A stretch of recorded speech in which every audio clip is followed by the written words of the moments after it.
हा 7 कोणत्या कोणत्या आहे? रवी म्हणजे सूर्य भगवंताने पाठवला, निर्माण केला. कशा करता दादा?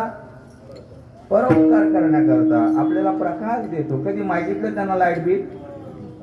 नाही मागितलं. उपकार करण्याकरता त्यांनी पाठवलेला आहे. चंद्र भगवंताने निर्माण केला. कशा करता? शीतलता प्रदान करण्याकरता निर्माण केलेला आहे. वृक्ष भगवंताने निर्माण केले.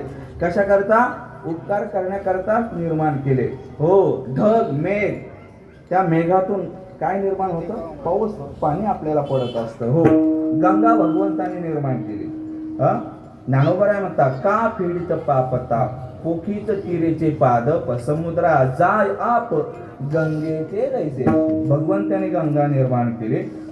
6वी भगवंताने गाय निर्माण केली. गाय या ठिकाणी भूताला पाठवली. कशा करता? उपकार करण्याकरताच पाठवली. गाय दूध देते. कोणाकरता दूध देते रामदासबा? कोणाकरता दूध देते? वासराकरता. कोणाकरता? वासराकरता. वासराकरता दूध देते.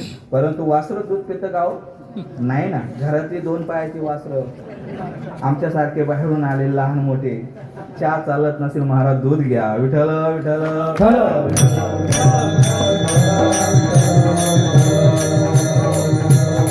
आणि 7वी नदी गावाच्या सज्जन साधू महात्मे या भूतालावर पाठवले. केवळ उपकार करण्याकरताच पाठवले. जगद्गुरु तुकोबराय या ठिकाणी आले आणि सर्वांकडे पाहिलं दयाद्र अंतकरणाने. कारण साधू संतांच्या अंतकरणामध्ये दया असते. साधू संत मायबाप जे का दयेचे सागर, दयाद्राही निरंतर. अशी भूतांची दया हे भांडवल संत, आपली ममता नाही दे. कृपाळू सज्जन तुम्ही